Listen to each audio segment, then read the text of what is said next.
guys. Someone mentioned on the internet today that like it's good to know that like robots.txt is beyond their scope of securing their communication services, because otherwise, Google wouldn't have indexed it and not made it searchable, but whatever. So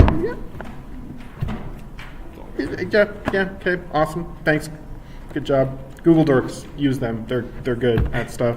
Last week, GitHub kind of blew up for a little bit. Some people may have noticed if you do that sort of thing. So it's not really security related, although there's the A in CIA triangle, which is supposed to stand for availability. So sometimes when big stuff goes down, it's worth our talking about. What's really nice about GitHub and other big services like AWS, when stuff goes down and it affects like millions of websites, they tend to do pretty good postmortems and write-ups on them. So this was interesting. Basically what happened is they were doing the TLDR is they were doing like a giant database sync between two large sites, and stuff got out of sync and brought down a bunch of their databases, and that's why you couldn't, GitHub for like a couple days, and that's what that was about. So neat, yeah. So syncing brought down the GitHub. Neat. But they have a whole breakdown here and timeline of when they realized everything was exploding. It's a long read, but it's cool if you're into that sort of stuff. If you want to be what they call it, a site reliability engineer, if that's on your list of things you want to do. I don't know. Do you want to? So after many years, Google is now rolling out reCAPTCHA version 3. If you were familiar with the old ones, they're improving on it a little bit. This one scares me in a small way, but that we'll get to. It is now just monitoring more points of data, where before it was just looking at a few different metrics. It would look at, to guess, how you acted as you actually approached the authentication page. And it would judge to some degree of certainty if you were a human or if you were a bot of some kind. Now, Google, the people who are known for, just basically taking as much data as they can, want you to run reCAPTCHA version 3 across many pages. They're saying maybe 10 or so they have more data points to go on. And now they can theoretically be a little bit more sure when they are identifying people as possible bots. But it's really concerning to me that Google now wants to be on more sites or more different endpoints of your websites. But if it works, it works. But again, I'm just a little cautious about things like this. Putting bots your way. So they just want to measure more of your activity and use that to determine if you're a robot or not, which is interesting. We kind of had, I think I mentioned this before, we had a capstone maybe 2 years ago, that was on keystroke dynamics, which is measuring how well we can identify you based on your typing patterns and typing frequency. And they proved that it's really hard and you need a lot of data, but Google has lots of data. And they're good at things that are really hard. So maybe they're actually able to leverage stuff like that and mouse movements and browsing behavior and all that kind of stuff. I haven't seen the "Are you a robot?" checkmark for myself in quite a while, so they probably got me pegged. That's great. Awesome. Thanks, Google. Yeah. But I don't know. Again, not really security related, but I figure, just poke fun at Google Day. So they had a whole ton of employees walk out yesterday over how a former executive was ousted from the company because of allegations of sexual harassment against that executive. They were basically given $90 million and told, can you go away now? And so obviously employees were pretty pissed off about that, because that's not how you should treat people who sexually harass employees. So they all walked out of work on Thursday. And there's a lot of employees at Google. So there were demonstrations at their offices all around the world. There was lots of photos, lots of activity and stuff like that. So, it's good that the Googlers, as they call themselves, are standing up and doing this kind of thing. They've kind of been on a take back the don't do evil mantra the last little while, because didn't they also bail from that government contract to design stuff for the Pentagon about drones or some such? So, the ones that walked out, they did have, I believe, 5 points they really wanted to have remedied before they went back, and they're all ones that are pretty agreeable at this point. They wanted equal pay, equal treatment. Yeah, there was something about how harassment was to be dealt with. They don't have the points in this version of the article that I grabbed, but they did have 5 things that they wanted, which is great. I'm glad they organized with a plan. Yeah, Matt. I think the issue is that the guy has a severance contract, and that if he gets fired for whatever reason, he still gets paid. So but I would say that, just don't have those things. Future contracts saying that if you do so and so, then you lose your $90 million. Yeah, totally. the fact that they can have contracts like that. I mean, don't even get me started on some of the ones that Canada and Ontario has given to people over stuff. The so-called golden parachutes are stupid, but whatever. This was awesome. So this one was about someone that went around buying used voting machines from past U.S. elections on eBay for $100, and then just sat there doing forensics on them. And they found like voter rolls and names and how people had voted and like ridiculous amounts of really personal data on these voting machines. Like the drives inside them hadn't been wiped. Awesome. Yep. We picked them off eBay. They were fairly cheap, and they still had the stickers on them. They were property of this state or whatever, and this is just pretty bad. If they were actually being sold or into the open market after their usage with the actual state, they probably should have been cleanly wiped. But every security mechanism they had on them was apparently quite bad. The security screws are useless by all counts. Yep. They could be opened with a pen, I think is what they learned at DEF CON this year. Yeah, so that's good. Awesome. So voting technology is hard, and not wiping hard drives is still a thing. So good. Awesome. And it's most likely because the government didn't want to spend money on decommissioning the machine. Yeah. So, Unscrewing hard drives. Like how hard is it to get your intern to like unscrew hard drives? well, it's probably sitting at some warehouse, and they're like, we don't want any more. It's so bad. Voting technology is not hard. Pen and paper. Yeah, right? Like all the voting experts, like the people who study this stuff are like, no man, technology's terrible, just pen and paper it. Yeah, totally. This was interesting. So if you don't do a lot of Python development, PyPy is like Python's version of like the apt package manager for Linux, or the similar one for whatever other programming language or system that you use. So there's lots of packages that you can install from PyPy with the pip tool in Python.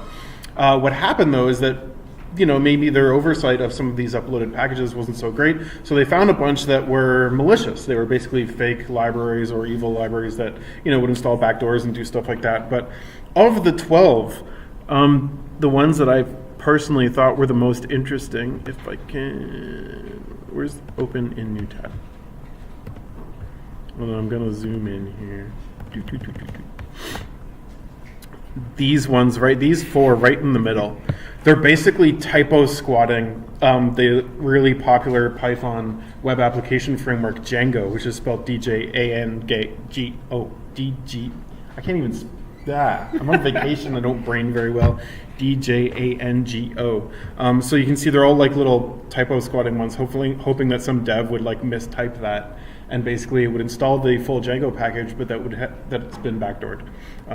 So yeah, they found all that stuff and they removed that stuff. But so that it opens up the question like, what about the node libraries that everybody can upload? And what about like typo squatting popular GitHub libraries that people like clone out of scripts and all that kinds of things? They can do some serious damage when you do this. If you're installing a lot of these packages, you're generally doing so with elevated writes. They could put in small little commands that could just brick your entire machine. We've seen some accidental inclusions of rm-r. Oh, someone already. Yeah, sorry. I didn't read this far. Someone already did that to the Node library. So it was 38 typo squatted JavaScript libraries in the Node.js archives too. So awesome. Don't make typos when you're writing software. I think we try to do that anyway, but like it's even worse. So really try not to make typos. Awesome. Yeah. Oh, BGP. There's a reason they call it routing by rumor. It's just. Yeah, so apparently China was doing lots of BGP hijacking to like just read other people's internet traffic, mostly of North America, allegedly. All of this is allegedly, right? Claim researchers, but they're pretty sure that was happening. There's what's the Twitter account that just tweets out like apparent BGP hijacking attempts? Excuse me. Sorry, on the live stream for that. I'm sure you got the real experience at home if you're watching. There is a Twitter account that just tweets out what it thinks are BGP hijacking attempts, and it's kind of crazy to see how frequently this stuff happens. It's a pretty busy Twitter account, so go follow that. But yeah, that's not great. The internet has some fundamental issues. I guess high-end routing protocols and DNS are most of them. So yeah, the internet's hard. Yay. This is great. This, again, not so much a security story, but a privacy, copyright, personal rights thing. So the whole right to repair movement is trying to fight for people's ability to repair stuff that they've bought. Right now, the popular thing to do, though, with a lot of consumer stuff is to say, no, when you buy stuff from us, you're buying a license to use it. Where we've seen that in recent, ISSessions meetings is with things like the John Deere tractors and a lot of farming equipment where you don't own the tractor, you don't own the software, so you can't service your own stuff. And for farmers, that becomes really expensive. So they and a lot of other people have been pushing for this concept that, no, screw that license stuff. When I buy something, I should be allowed to fix it if it breaks, if I know how. There's a pretty popular YouTube repair person who repairs Macs named Louis Rossman. And this is something that he fights on a lot as well. And there was a ruling in the United States, which was terrific. Basically, it said, with regards to the Digital Millennium Copyright Act, or the DMCA, the stuff that you get takedown orders for if you're torrenting stuff or hosting copyright material, there's a few exemptions in that law for when you're allowed to reverse engineer stuff or when you're allowed to sort of violate some of the copyright protections of the DMCA. They added one to it that says, no, it's cool. If you need to repair something, you can go ahead and reverse the software on it or do whatever you need to do that might have otherwise violated the copyright on that so that you can repair your stuff. So this is a big win for the right to repair movement. That's really good. So yeah, good for them.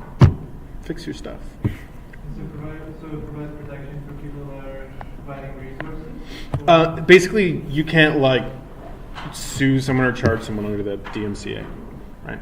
You probably still have to do a little bit of fighting on the license agreement that you purchased, but this is one of the pieces of the puzzle that needs to get resolved for, repair to be a little bit more open. To clarify, that's in the States, though.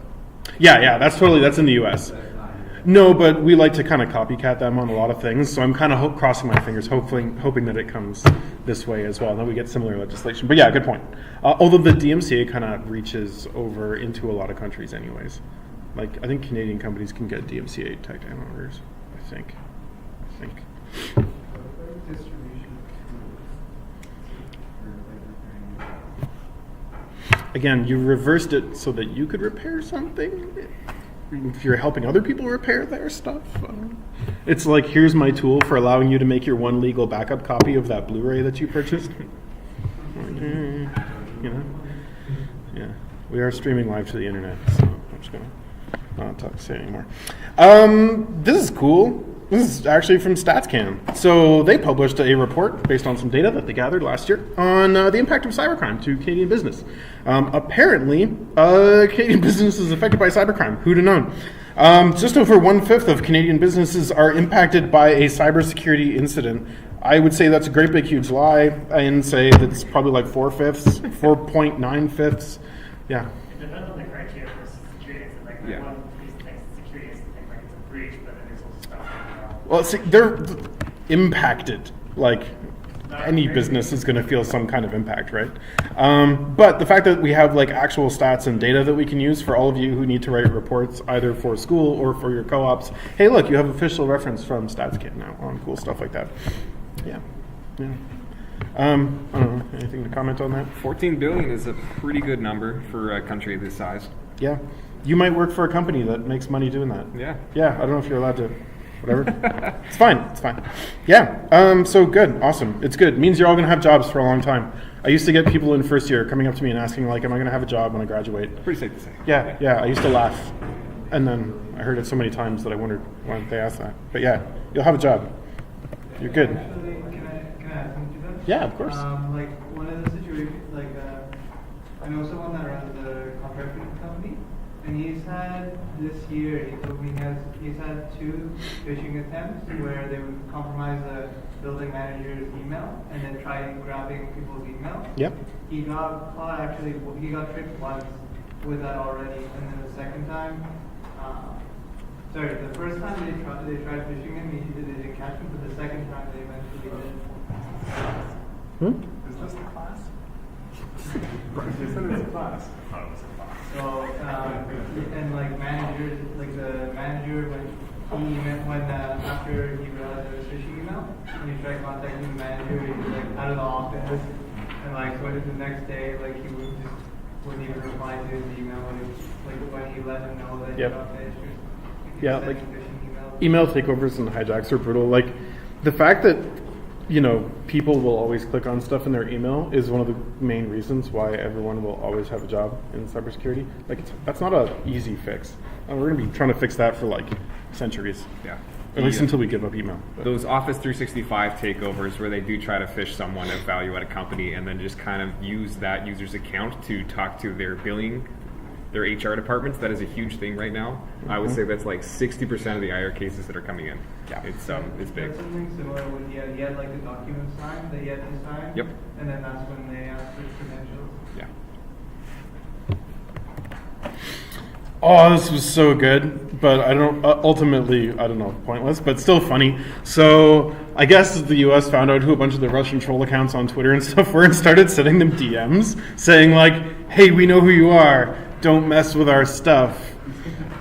I suspect they probably responded with animated GIFs going like back, but still, it's funny. I'm glad that we've brought memeing and whatever into online, if you want to call this cyber warfare operations. Great, awesome, cool. So DMs are now a legit battlefield. Awesome, go for it. This is cool.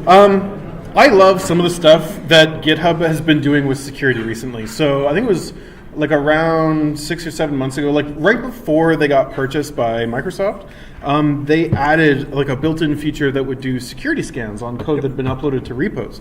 They added this feature, which is really cool. So via GitHub's API, you can now access security advisories for projects and stuff like that.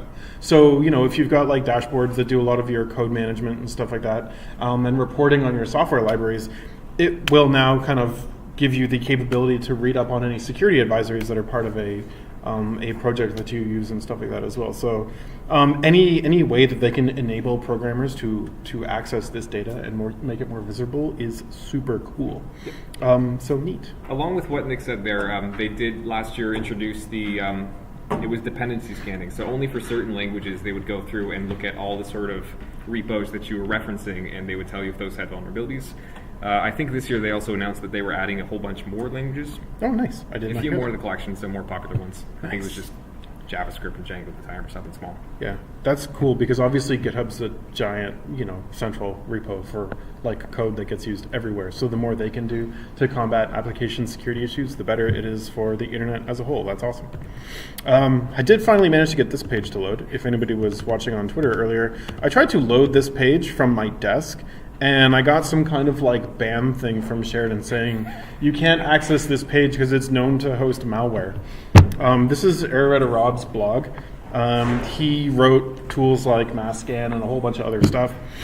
And so I was able to load it, which is cool. Mostly I just wanted to point this to you because this is him doing a really awesome long-form blog on Masscan, which is a internet scanning tool that he wrote. But he walks through the code and explains it as a giant lesson in TCP/IP communications and programming. So it's really cool. It's definitely worth a read because his insights into stuff like this are very interesting. Especially how you work with a program like this that basically tries to make your network card spew data out as fast as is humanly possible. Like some of the shortcuts he took when writing and stuff. It's a cool read. Definitely grab it from the news link and sit down and read it. Rob's a very smart person. Yeah. Good for people, bad for companies that do forensics? Do you want to comment on? Yeah, so finally Android is catching up and decided they are going to encrypt their backups in their Google Cloud system, which is kind of weird. We would assume that they have encryption on their systems of some kind, but now at least the containers that they're using to contain those backups are going to be encrypted. What they are doing is they are encrypting it with your PIN, your, numerical Screen password lock, or your whatever. screen lock, Yeah. and they use that to derive some other password to encrypt this. But what I'm thinking about is the complexity of a lot of our phone passwords. They're actually not that bad. Mm-hmm. So, but I'm at least happy. Unless that they're you're going, Kanye. Yes. Yeah. Yes. I'm happy they're moving this direction, but it would be nice if they enforced a higher level of password complexity as they did this. Yeah, but still, something. It's something. It's Right. something. Good for them. Yay.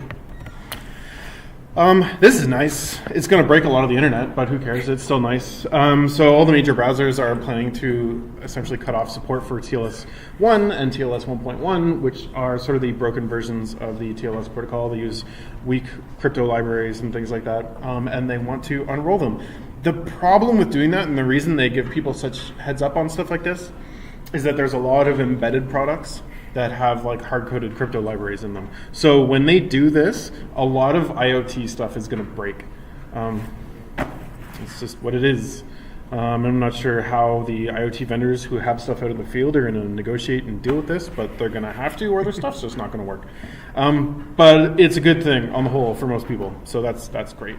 I think these days, 1.3 is like the cutting edge, and 1.2 is kind of the good, known, secure one that you should be using. So, yeah. I think this article actually mentions it, but once they do sort of get rid of 1 and 1.1, they will now finally be free of the Poodle and all those other named vulns they had on these TLS stacks. Yep. Awesome. Yeah, Poodle, Beast, Yep. all the other silly names. Yay. This is nice for those of us who have Android devices and who hate that we don't ever get security updates for them. So Google's trying to force all the various device manufacturers to offer at least 2 years of security updates for the devices if they're going to be device manufacturing stuff that runs Android. That's cool. I think whether or not your telco is still going to push it out, I don't know, but I hope that they do. The Android ecosystem is huge. There's a lot of different kernel versions that are kind of supported by different vendors or your telco. The thing is, the cap for this is that you have to have so many activations before they actually enforce this. I think the number was like 100,000, which just means all the smaller ones will still never be supported. Yeah. So you can still keep buying those like cheap ones from eBay or AliExpress that just never get updated. That's cool. What? Yeah, those things. Or what was that crypto wallet that was really just an Android phone?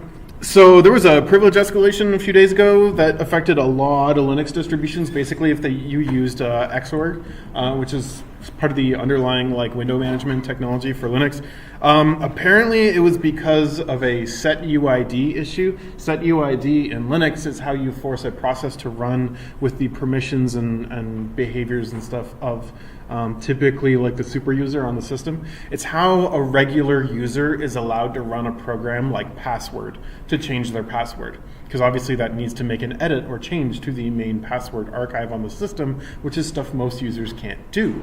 So to combat that, you have setUID on that program, and it allows it to temporarily, at a certain point, run with elevated privileges.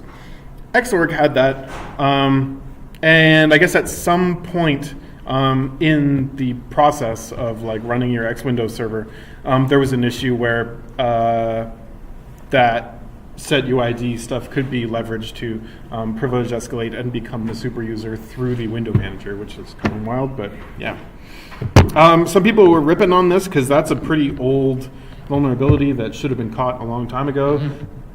But nobody touches the windowy visual stuff in Linux because it's hard. And it's been around for like, that code's like 20 years old. So, yeah. This was cool. Go for it. Not much to say about this one, but Big Blue threw down a large chunk of cash to buy a long-standing Linux distribution.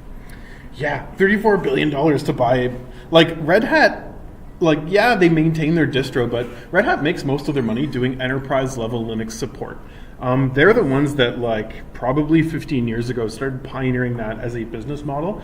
When I was in first year and I had that, the English class everybody has to take, the composition and rhetoric, at one point, for like some in-class project, we had to stand up and like give an argument, and people were allowed to poke holes in your argument.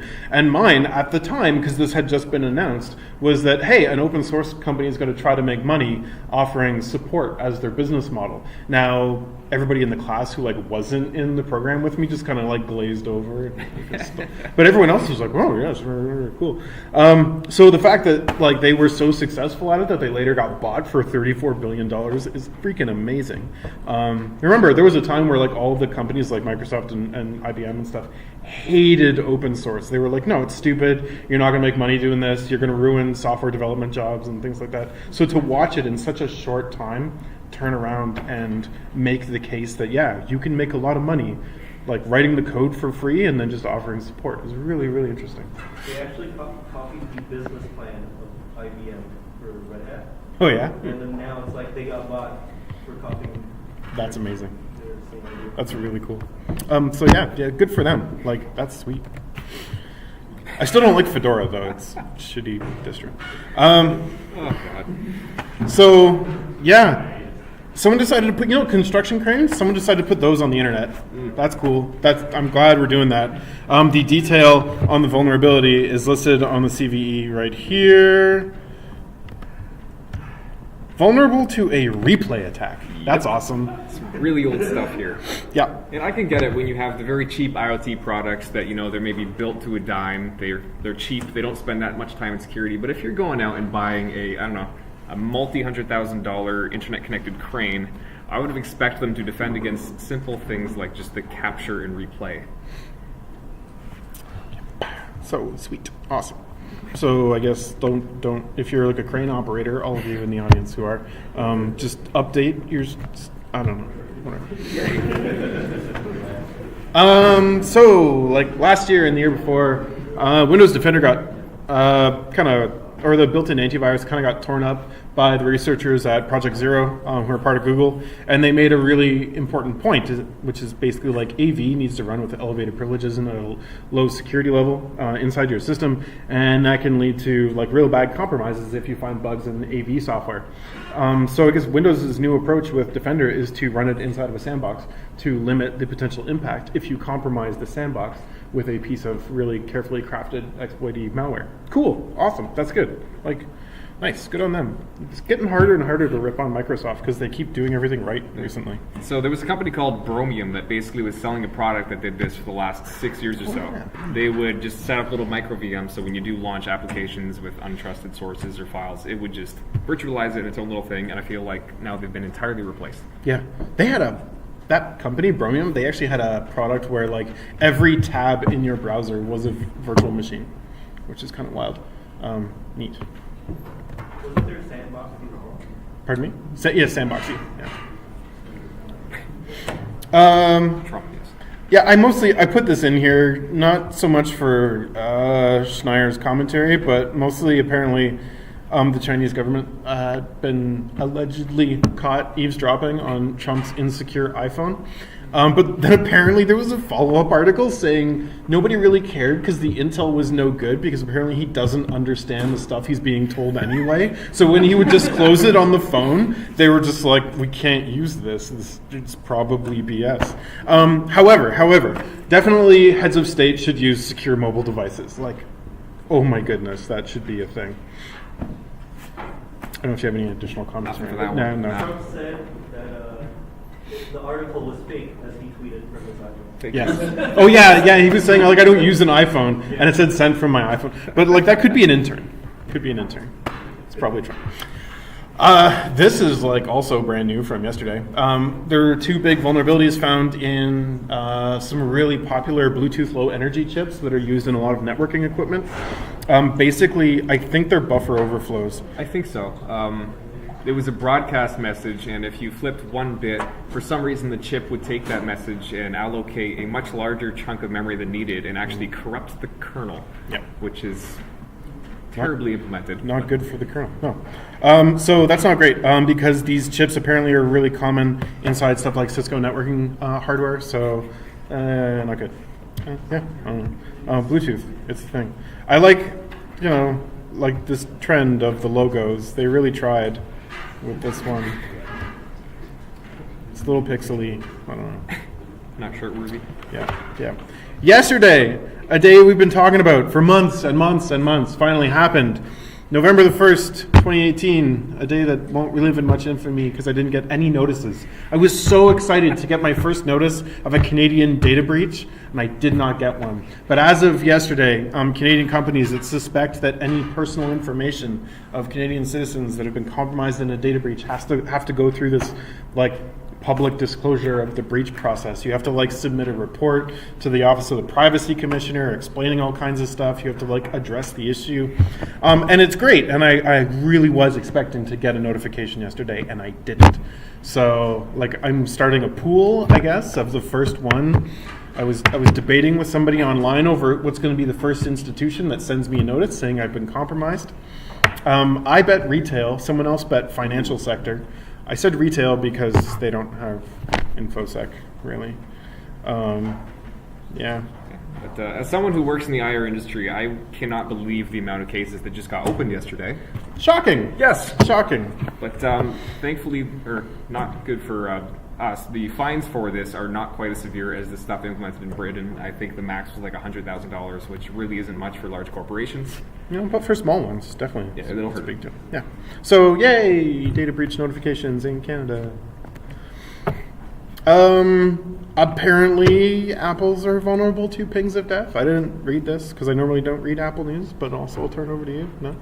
No? Okay. If anybody else has info on this one, I mean, that kind of says it all right there, kernel level ICMP buffer overrun. So basically you could send a custom ping to an Apple device. Is it iOS or is it Most Mac? The Mac OS. Both Mac OS and iOS. Oh, both of them. Awesome. Including iOS 12. Good. So kernel level buffer overflow. Sweet. From a ping. Nice. Good. Awesome. Go patch that if you have an Apple. There was also a big libSSH vulnerability that happened a couple of weeks ago. Bad because it basically lets you like bypass SSH authentication, but didn't have as much of an impact as people originally thought because it required, this was like a client-side vulnerability, not one that would allow you to really like attack a server, but someone like a malicious server, I guess, attacking a piece of client software that you have. It would allow compromise in that direction, which is not super common as a use case, but obviously still bad. So patch the stuff. I think this is one of the reasons why Rob wrote that blog post about mass scan, because he said he scanned the internet for open instances of this, and like I think he only found like a couple. Most of the SSH related stuff out there had been patched against it already, so it wasn't big in terms of footprint, but it was out there, so it's noteworthy, worth mentioning. And someone hid all the complete works of Shakespeare inside a Twitter thumbnail image, so that's cool. I'm sure it's a really staticky looking image just like that, but that's cool. That's all we got for news. So we're going to take a very brief break, and we'll let our guest speaker get set up, and then we will turn it over to them. This is the news. Oh, yeah. Also, last week was the C3X contest where we had a team of 11 students go to George Brown downtown and basically get thrown into a nightmare scenario of a post-exploitation. They did very well.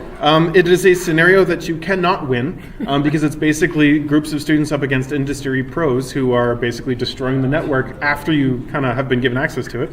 But they did well. They got second place, so good job them. And we're looking forward to going back next year. If you want to be on the team next year, we should figure out a way to devise an internal team. Also next year, if you sign up, you should actually show up, because they had like 9 people who didn't show up. They are now on my shit list. I should.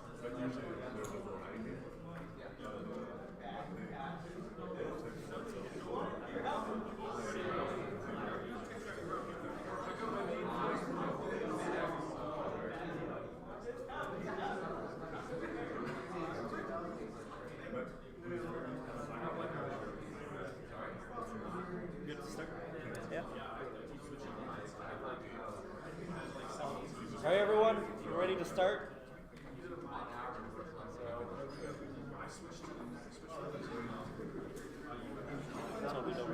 All right, I'd like to introduce Frank and Harris. They'll be teaching today web application penetration testing.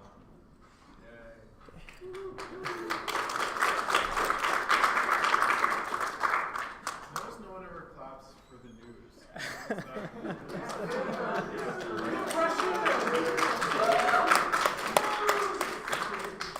All right, thanks guys. So my name is Haris.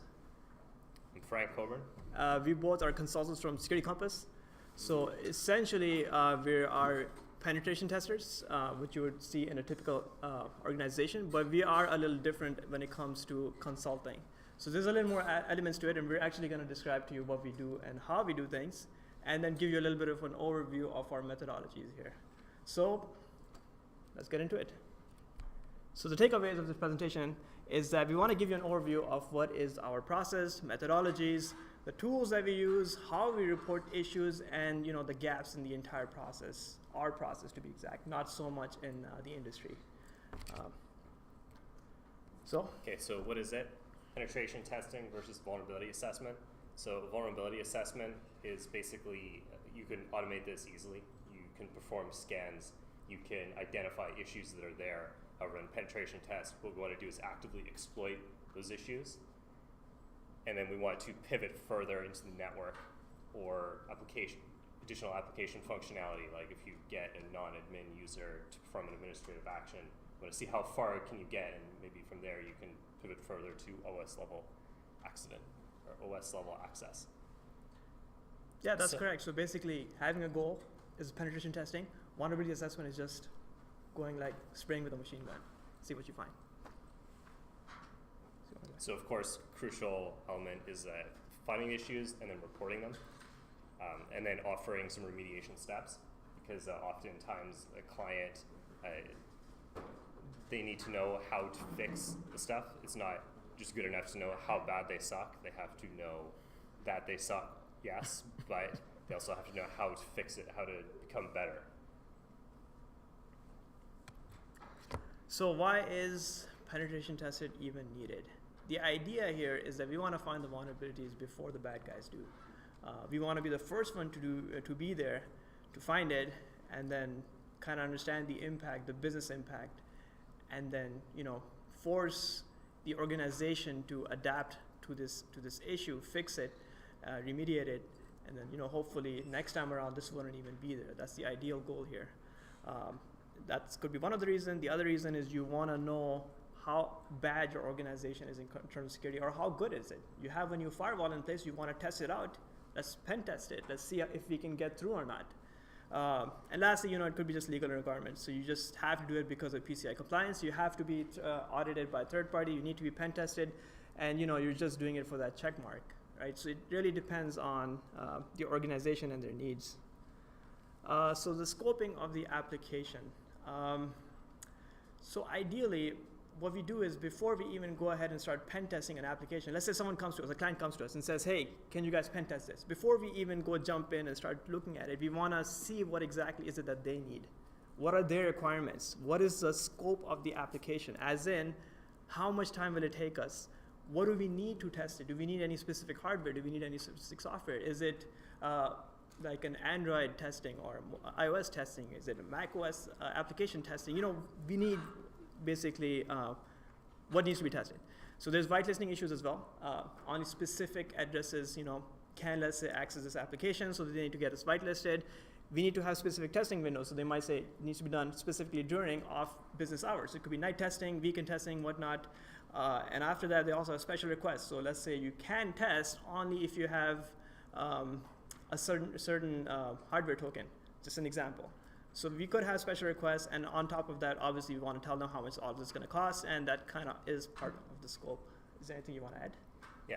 So this is something that maybe, if you're not familiar, or if you haven't been on a co-op where you've been asked to do a pen test, it might not seem relevant, but hopefully you will be asked to do this at some point in your careers. It's a great experience, and it helps to learn both offensive and defensive sides of security.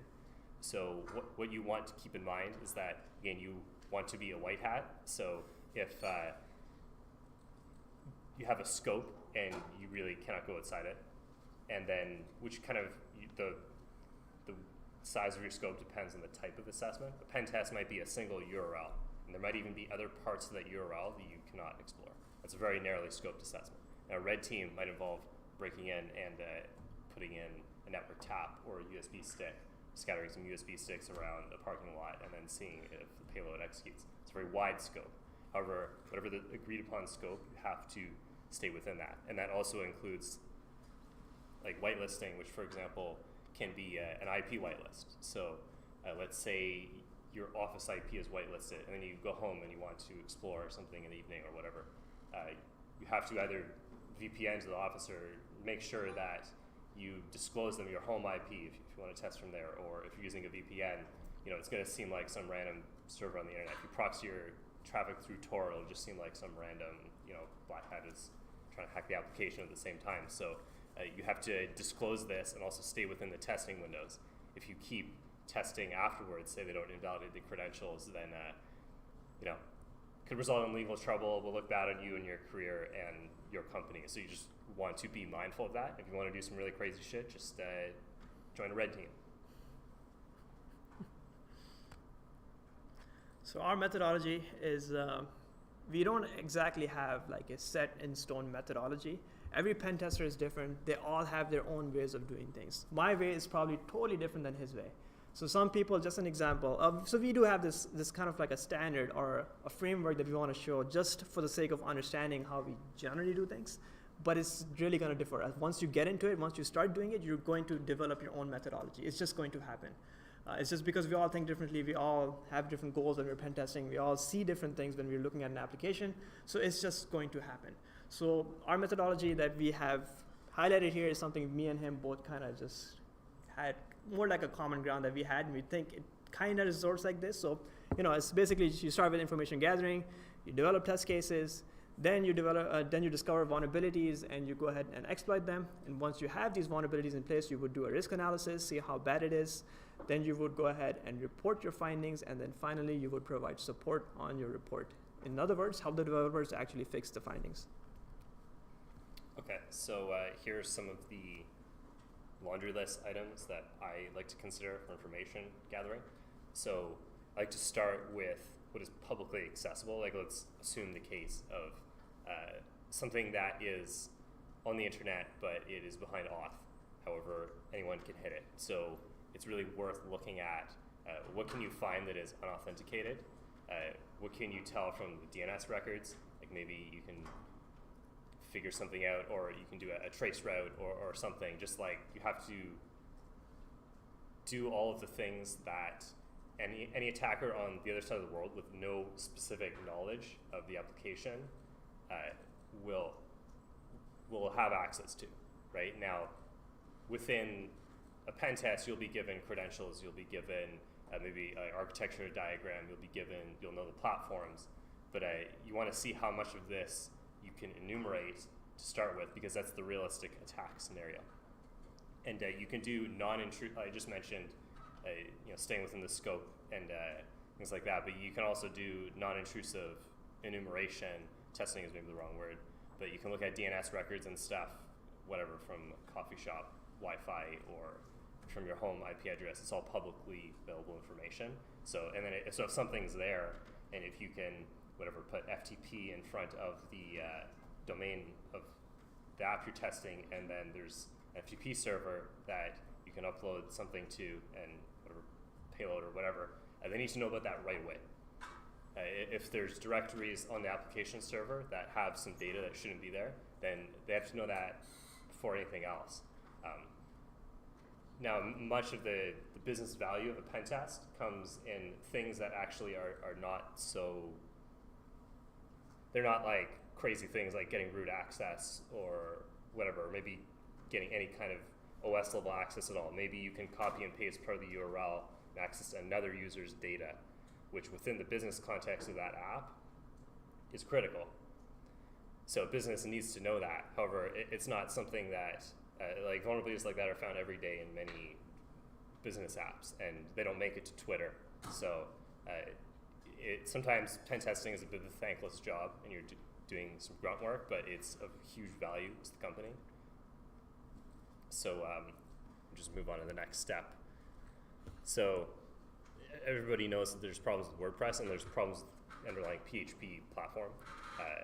So actually have many stories of being kept up late at night doing incident response on WordPress. But one was, this isn't even really a vulnerability, but basically there was an institution that they had directory listing enabled on the WordPress site, and they had a list of confidential information in there. Now it wasn't on the website, like linked anywhere. So someone was uploaded it and then emailed it somewhere else because they didn't know about Google Drive, or apparently, or some other secure file sharing service. There's lots more than Google Drive. Anyways, it led to exposure of confidential info for government, a public agency, and basically caused a whole series of legal issues.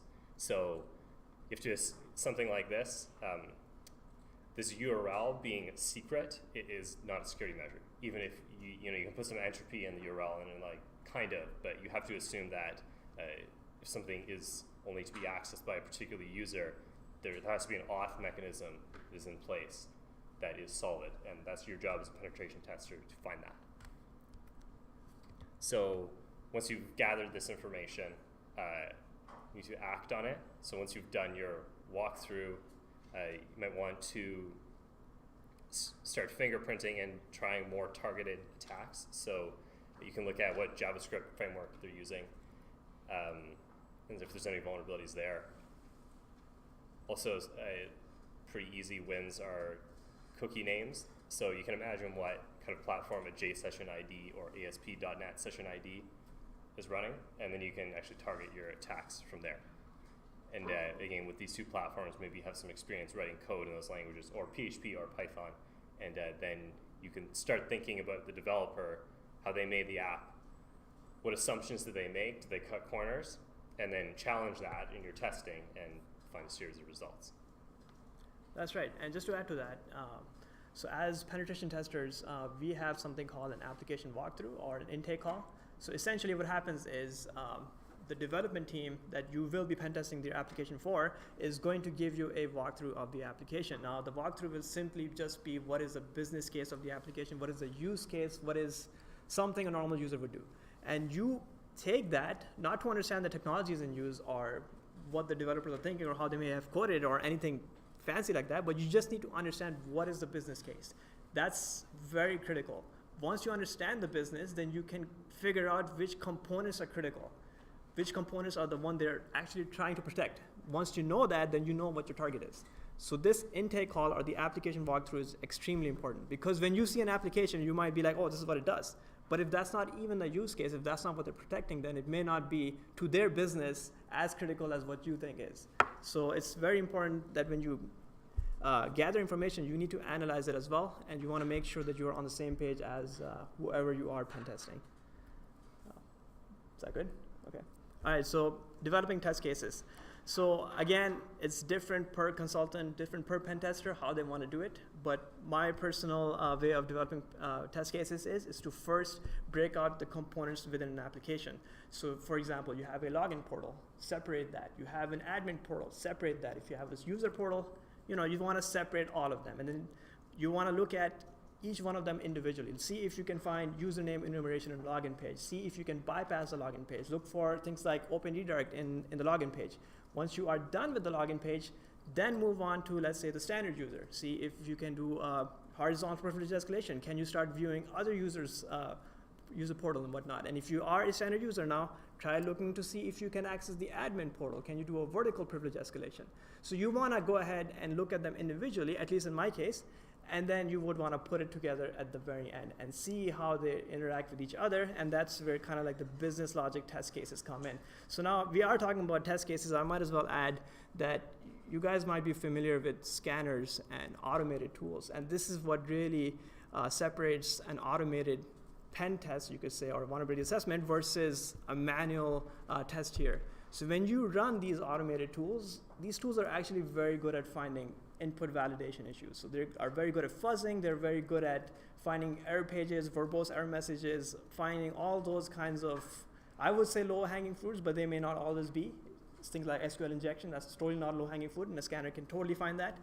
But a business logic test case is something a scanner just cannot do. You need to manually go in there. You need to have a human brain there to understand the application, to see how the different flows of a user is going through the application. So you got to look at the architecture map of the application, see where the user flows through, and then look at the different flows of a user and see if you can jump flows and whatnot.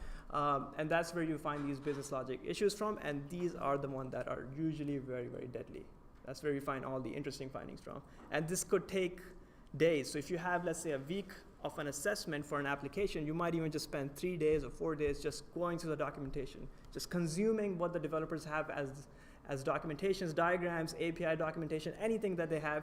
You want to understand the application better than them. That's an ideal situation. That can never happen. But once you understand it very well, then you can see it from a security perspective, and then you can start finding business logic issues, and that's where you get all the cool findings from. We'll show you in the demo that we have later on.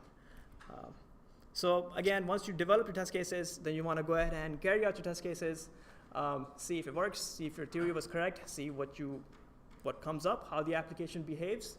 And in that response from the application, you might even find more vulnerabilities. So you might see like, hey, I think this application, let's say its URL ends with a specific extension, and you are curious to what it is.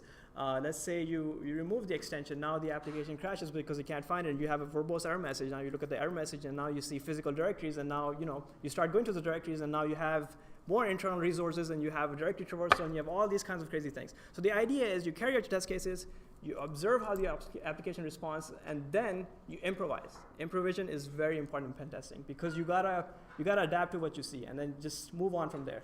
So there's no start to finish, assembly line kind of thing. You just do this and then this.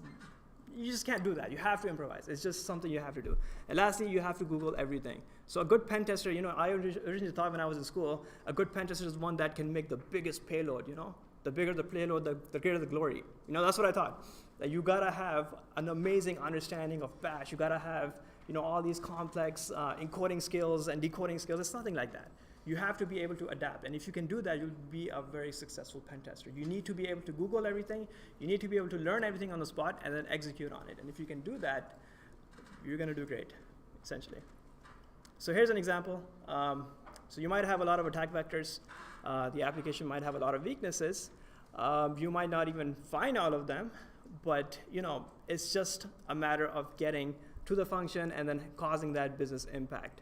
So that's really what it looks like. This is a brief diagram, but it gives you an idea. So risk analysis. So once we have our findings, we have our vulnerabilities, we want to look at two things to basically analyze the risk to an organization. So you want to see how impactful an attack is. So how much damage does it cause to the organization?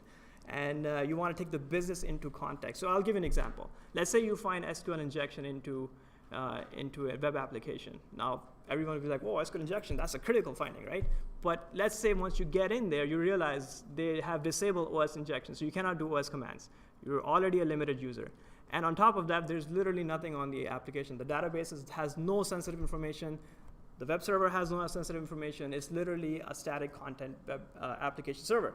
You don't have a good impact. You can't have a business case saying, hey, it's a critical vulnerability. You guys are in danger. You need to fix this yesterday. You can't say that. If it doesn't mean anything, then you have to take risk analysis very, very seriously. Because essentially, at the end of the day, I know it's kind of sad, but to a business, when you spend 5 days on an assessment, you create this giant report. The organization paid a lot of money for it, but at the end, they are paying for the report. They're not really paying for your work. The report is everything. So it's very important that we take risk analysis very seriously. This is their product. They don't see what you've done. They don't see the logs of your attacks and your payloads. They only see the report. So risk analysis is extremely important, and they will catch you on it. They will be like, why is this a high? Why is this a medium? They'll challenge you. And you're going to have to be able to stand up there and have a sound reasoning to why you said this is risk, what you said. So on top of the impact, you also have likelihood. So how hard is it to get to the vulnerability? How hard is it to create your payload? And how hard is it to actually, if there are mitigations in place, let's say you have a web application firewall in place, how hard is it to bypass this firewall? If you got to do encoding, you got to double encoding, triple encoding, you have to do like different million types of encoding to get there. Like, who's going to find the vulnerability if it is that hard? So there are a lot of things in place. I'll give you an example. Like we found XSS on a web form, right? But you are limited to 8 characters payload. Congratulations, we showed them you can do an alert, right? There's an alert prop up and you're like, hey, look, XSS. But what is the impact here, right? So luckily in that same assessment, they also had XSS in a post form, and in post form it's much difficult to exploit, but we were able to change it and we were like, hey, look, now you can extend your payload and now, then the impact goes up. But if they fix even one of them, the impact drops down. So we have to take business into account. It's very important. Risk analysis, I remember I used to kind of hate that in class, but it's very important. So pay attention, please. It's very important. So yeah, as Harris mentioned, reporting is quite important. So when we say evidence, we also want to include reproduction steps. So like these are the steps you have to take. So that way even someone who maybe has some technical ability but does not have a pen testing level or that specific technical ability can actually reproduce it. So that way just, they can go ahead and write some unit tests around it and actually mitigate the issue in the code. And that comes into support as well. So they will ask for a demo to see, how feasible is it? Did you rig this test in some way? They have reason to be a little suspicious. So that goes into the presentation aspect, which is both the report as well as how well can you explain it on a meeting with them. We call it a readout call. And the recommendations are critical. Also worried about impact and likelihood.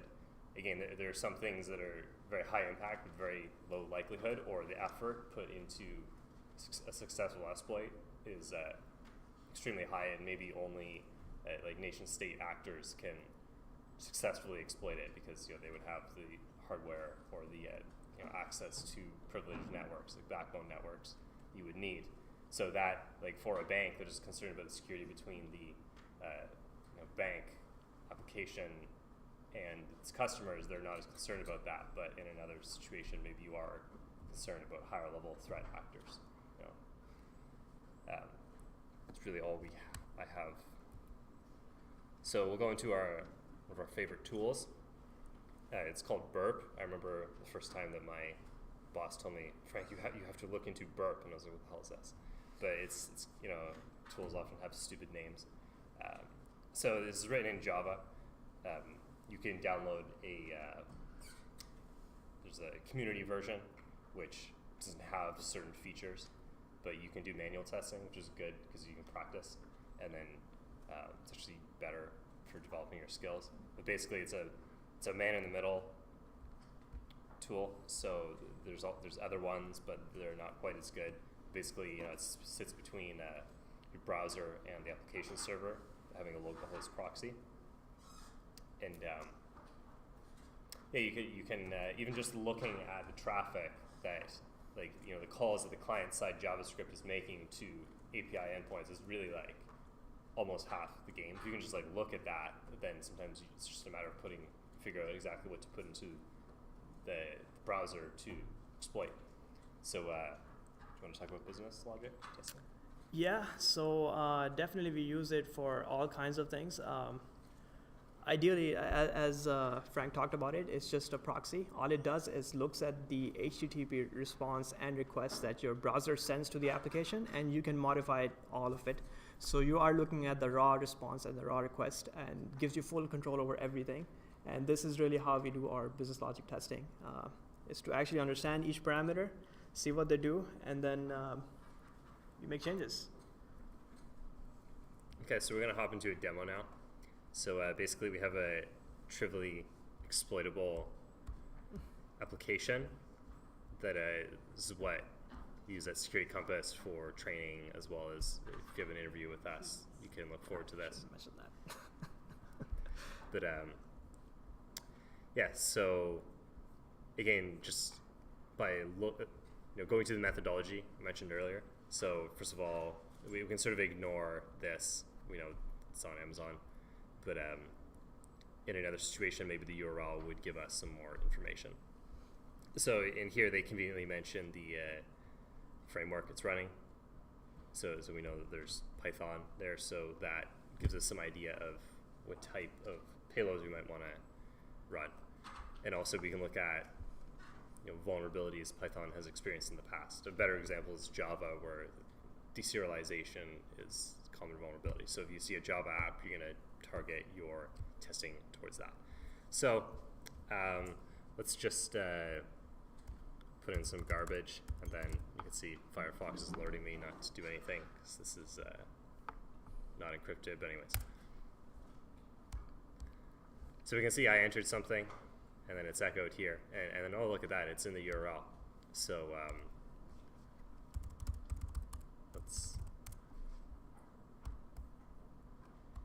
so we see that both this field and the URL is being echoed. So I think we all know what to do here, which everyone has done a million times and is not that fun of a payload, but let's just do it.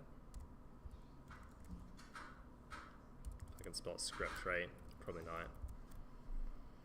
Okay, looks fine, but basically, as you can imagine, what's happening here is there's a pre-existing HTML JavaScript, so we're going to close one of the tags, and then we're going to open up our own, and we're going to put our own script there, and obviously there's more interesting things you can do, like document.cookie or whatever, but let's just let's see what happens.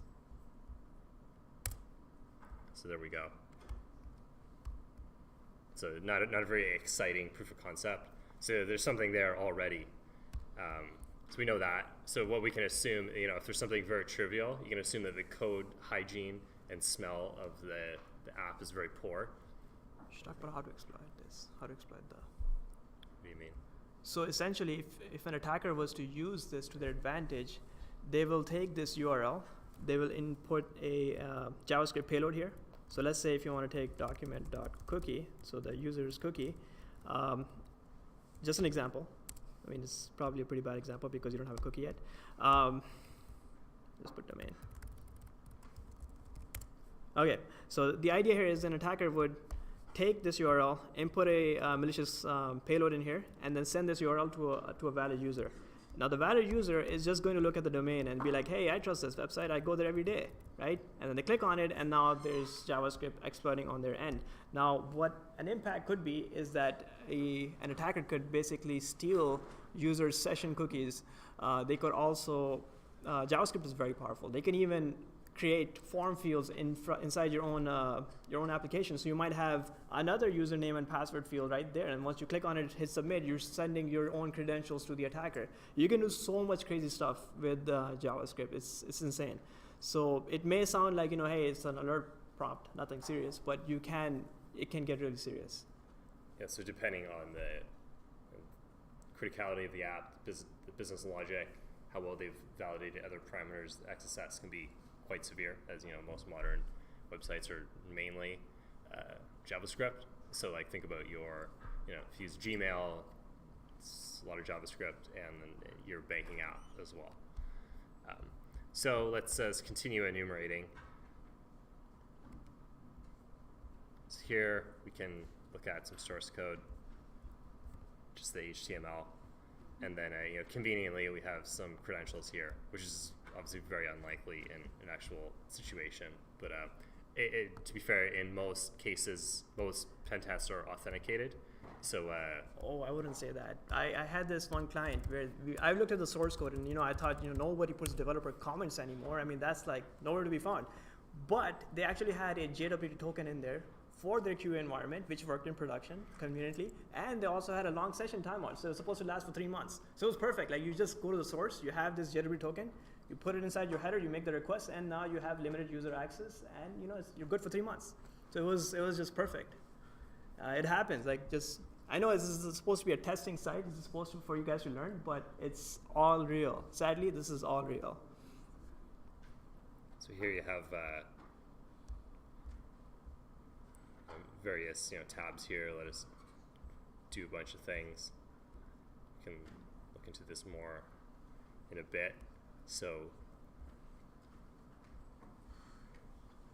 here's a bit of a hint.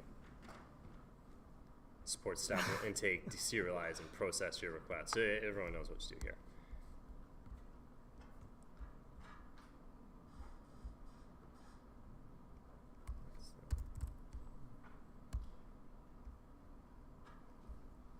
see the open redirect. So go to the business logic testing. Sure. Okay. Let me make sure. Is this? Let's give an intro on it. We should show how burp works first. Okay, so Just 1 second. Sorry. Can't see anything. this is burp, which is the man in the middle proxy. So it's important to note that you're tampering with your own traffic. This you have to, if you want to use SSL, you have to import the certificate from burp into your browser. So you should probably also not do that if you're going to do some online banking in the same browser, just because whatever, you're importing untrusted certs. But basically what it does is it's showing you the exact information that is being sent to the server. And you can see here this session ID, which we didn't see before. You could, of course, look in the developer tools, but here, we can trivially modify this. So you can see there's a format to it. So that's another thing to try to exploit. And you can see here's basic auth. So then this is just base64 encoding. So yeah, one of the things about burp is that you can do a lot of things.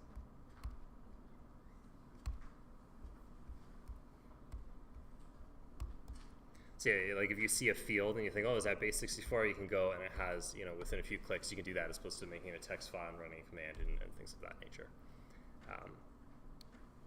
Can also intercept WebSockets. But you can see all the different parts to the request and then different tools. Do you want to talk about the business line? Yeah, sure. So before we get into it, we kind of need to understand the application first. Can you guys see okay? I don't know. You guys can see that, right? Yeah. Okay, great. Yeah, so as Frank mentioned, all of these are headers that are sent from your request object. And right here, after this white space or new line, you have the request body. So there's a little bit of a difference. It's good to know. We will get a little more into it. And then you have your HTTP method here, which is post in this case. There's post and get that are very common, but they're interchangeable. Like you'll have get requests with request body object, and then you have post request with no request body object. So none of it really matters. It's just there's a standard which no one really follows. Let's think of it like that. So first of all, we need to understand the application to actually do the business logic testing. So first of all, what I'm going to do is I'm going to log in as the first user. JDO. Oh, Yeah, the proxy's on. intercept. Hang on, sorry. Okay. You can toggle intercept on and off, and when it's on, it will switch window context, which can be great, but also very annoying if the app is making a lot of calls in the background. So what you can do is whitelist certain ones. You'd be shocked how many like banking sites are like making calls out to Facebook, or like Google Analytics is a common one. So you can whitelist those calls. That way it's not prompting you. That way you can click a button in the app, and then you'll switch window context over to burp, and then you can quickly change the payload, and your browser won't time out. Right, that's right. That's a good idea. That's a good tip. So here I logged in as JDO, and I think it's John Doe, and you can see my account numbers here. You can see my balance, and I can do money transfer on this banking application. Now let's see. Me as an attacker who just looked at the source code and obtained 2 accounts, right? I don't know anything about this bank, but now I have account numbers. I can see that I can only send money to myself. I can't really do anything here. I can't send money to my own account. So I'm kind of limited here. So if I do, let's say $25, it should take, so there you go. Now instead of $100, I have $80 now. So that's great. I can send myself money, but how do I get money out of this? So what I'm going to do now is I'm going to send, well, before I even send money, I'm going to open a new tab. So I don't know if you guys use incognito mode, but what that does is essentially starts a new browser without any session tokens, session cookies, none of that goes through. So you can basically use that to separate your session. It's very useful for pen testing. So now I logged in as J Doe on one of them. I'm going to log in as B Smith in the second. Again, they're separate sessions. Now you can see different account numbers. So this guy has $1,000 here, $135 here. So I'm going to do money transfer, and I'm going to see if it's possible for a user A to be able to transfer money to user B, even though the application does not allow it. So now we're going to go ahead and break the business logic here and see what's possible. So I'm going to go to the first user, say I want to give to my second account $25. Now I'm going to enable intercept. Now what that means is I'm telling Burp to start listening to the traffic as it already is, but also stop the traffic. So when it listens to when it sees a response coming from the browser going to the web server, it's going to stop it, and it's going to just keep it there. So it's not going to go to the web server yet. I'm just going to submit $25. Now this is it. This is the request that is going to be sent to the server, and you can see you have a couple of parameters here. First one being from, which is an account number. Second one being to, which is also an account number, and the amount. So what happens if I change from both of them account belongs to the first user, and I'm going to change an account from the first user to actually hit the second user, which is a series of ones. 1, 2, 3, 4, 5, 6, 7, 8. I think there are 9 of them, right? Yeah, seems about right. Oops. There you go. And I'm going to send 9 of them, and now this guy should go up from 1,006 to. Thank you so much. Okay, there you go. I'll send that. Let's see it. Let's refresh the page, and we see it. There you go. Whoa, I lost money. Whoa, where did my money go? Okay, this application is clearly broken. You can see that. Sorry? Oh, it was one on account? Oh. Yeah, just Okay. Okay, you guys saved me so much money. Hang on. There you go. You're right. You're absolutely right. Okay. So there you go. So there's possible that you can do cross-account money transfer. But that's not it. You don't just stop there. It's not just about cross-account. So let's say you, as an attacker, make an account on this application. Now, how do I do even more fancier stuff? Okay, so going back to my first user. Now that I have $58, I'm not happy. So what I'm going to do is see if I can transfer $1,000 to myself. Wait, hang on, I'm not sure if it went through. Or it did, I don't remember the account number. Hang on, we'll try again. So this one, you give $1,000 to myself. It's 10,000. There you go. I'm rich. So yeah, you can give yourself money as well. That's also a business logic cause. So what happens is, typically, an aside, now I'm talking this is from experience. I actually had one of the tests for one of the financial companies. It was a huge company. I'm not going to give it away, obviously, who it is.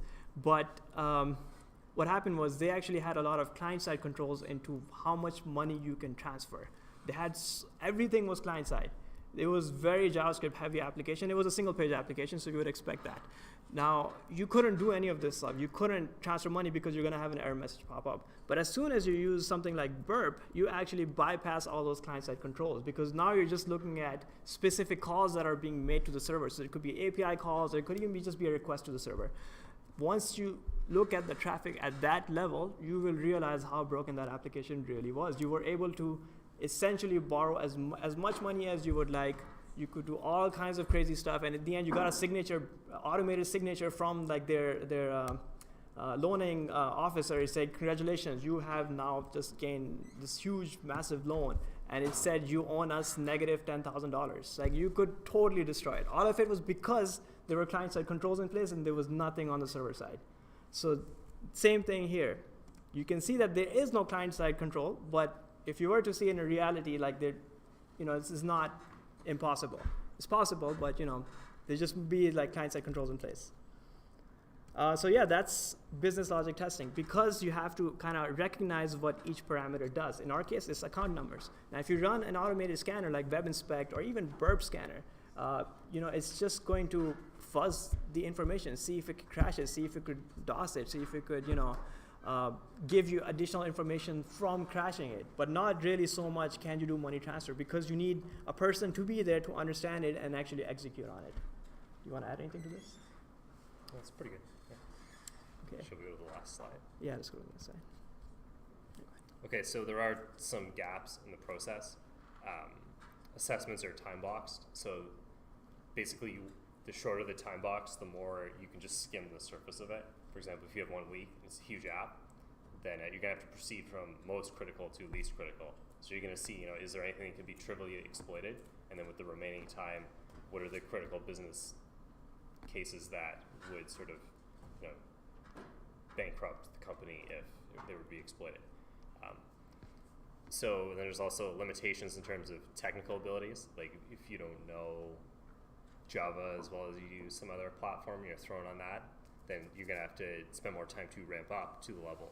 Maybe someone else can do more within the time box, maybe takes longer.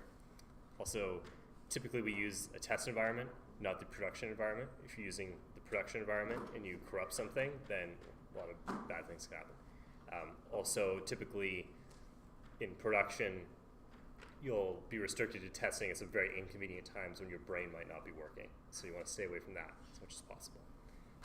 Scope can be narrow, may not be that much attack surface. For example, if you're testing one part of a system and actually this is a part that interacts with another, and the vulnerability, if you had a 10,000 foot view, would be if you connected several disparate systems in a malicious way.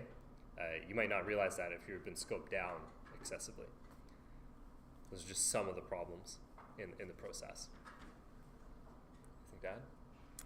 Yeah, that's about it. So it's not, honestly, I would just say that pen testing is a lot of fun, especially consulting is a lot of fun, because it's not just you pen testing. So I've done both. When I did my co-op, it was an internal team. I was a pen tester there. I basically pen tested the same stuff over and over again using automated tools. And I would just flag the false positive. And you don't even know why this is false positive. It's just in our documentation, this is a false positive, so we mark it as false positive. And you just keep doing that. So it's kind of boring. I mean, it's fun, but it's really boring too. You don't learn a lot, let's say. But when you do consulting, you are actually going to different clients every week. Every week is a new application. Every week is a new technology. You touch so many things. You touch so many frameworks. You literally just go there, you learn about it, you attack it, you write a report, and you just repeat this. You learn so much. It was great. Honestly, it's really great. If you want to be a pen tester, see if you can be a consulting at any of the firms. It's really great. I personally would recommend that. It's just my personal recommendation. Do you want to add to that? Yeah, so I went to Sheridan as well, and I actually graduated as just a programmer, and then the opportunity came up to work as a security consultant. I did a variety of things within that space, but basically what's really interesting is you get to see like a dozen or more environments within a very short period of time, and you get a very good sense on the security level and what each business considers critical, and that helps you develop like way more context around like what is IT and software development in a big picture way. So anyways, it's enough talking. Are there any questions?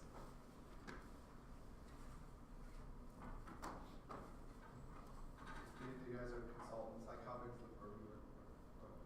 150? Yeah, 150, which is Smallish. pretty big. I think we're the biggest bench in all of GTA. In terms of pen testing, Yeah. like there's other consulting companies that have larger benches. So all the ladies are consultant pen testing? We have 3 business users. So one of them is advisory, which is half pen testing, the other half is like DSO, DevSecOps. Then we have training, and then we have a software called SD Elements, but that's like its own little thing. So, yeah. It's about 40 consultants between DSO and verification.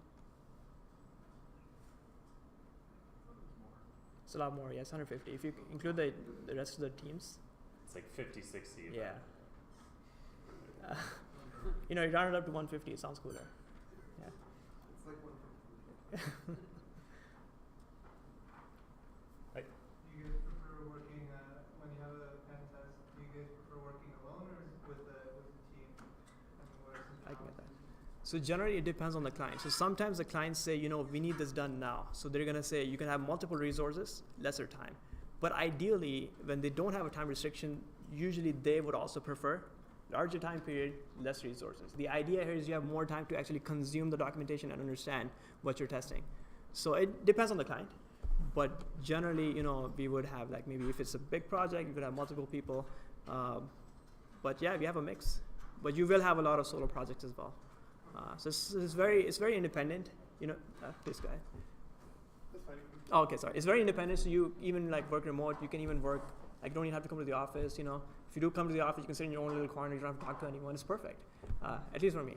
So it's a nice environment. But you may also have to collaborate when it comes to working in pairs. Right. Sorry, 1 second. So when you're on an assessment and you have a few team members, what do you like to use in terms of like sharing information across the team so you're not repeating work? Because I always found that to be a huge struggle, like sharing findings in a way that everybody can use and to avoid duplication. In my personal opinion, that has varied from team leader to team leader. Some of them would just be very verbose in what they find, and anything interesting they find is going to be instantly on the Slack channel. It's going to be instantly on our messenger, like, oh, look at this cool thing I found. And then you check after like an hour, there are like 100 messages there, and you're just reading through his messages as your own full-time job, right? So it depends. Isn't that a pain in the butt though? Like, so when you go to write your report, and then you're like sifting through like 1,000 slides. Yeah, you're right. So generally what I would do is I personally would just tell them, like, I'm going to look at this component, you can look at this component, and then we can combine our notes at the end of the day, just summarize what we've done. But that's about it, and we just kind of like trust each other that we've achieved coverage. Because that's our goal. First we get coverage of OWASP top 10, then we start looking into the deeper, cooler stuff. So it really depends on who's leading it. And Frank, how would you do it? How would you do it different? Put a text file in a shared drive. And that's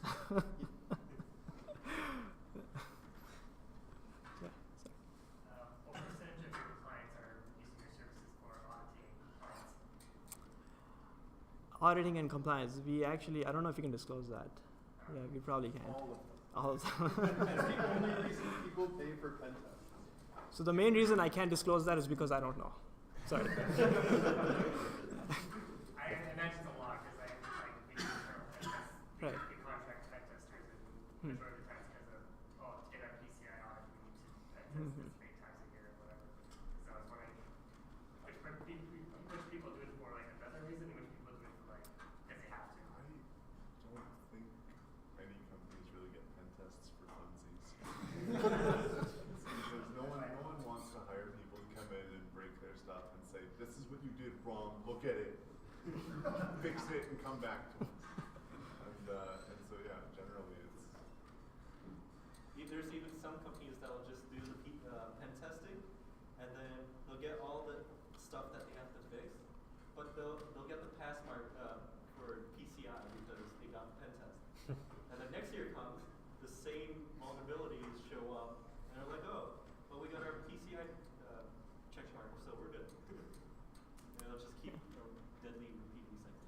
That's right. Does jQuery help plug any of the problems with JavaScript? So the question here is, the jQuery framework actually solve a lot of the problems? Honestly, it depends. There are versions for jQuery. So if you are using jQuery, make sure it's the latest version. You also want to make sure there's secure coding practices for jQuery. I'm not too sure if it is. I remember there was one of the older versions vulnerable to like XSS and stuff, but you got to look at the public exploits for it. Then you'll kind of have an idea of where it stands. But aside from that, specific jQuery function, it really depends on the implementation, because sometimes you can be vulnerable to XSS, other times you're totally secure. So it really depends on how it's coded, really.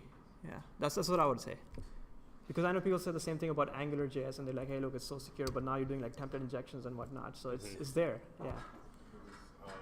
They just patched XSS and React too. That was like they're really good about parsing displayable text or like components that users control. They weren't parsing anything about like class names or field names, so if those were being dynamically generated at all, that was XSS. I know they also had child node injection very recently too. Yeah, that was also really cool. Yeah. Sorry, you were saying. So yeah, it might help with like input validation to some extent, or not input, but some things with regards to the communication, because jQuery and Angular will provide. It has like the ability to either make something safe for HTML to be entered or turn that off, and you should definitely look to where it's turned off. But in terms of like business logic testing, there will still be parameters being passed that it's not going to do anything. Right. Any other questions? Okay then. You got a Thank question? Okay. Yes, no question. Thank you. Perfect. Thank Okay. you. Thanks, guys. Thanks, everyone.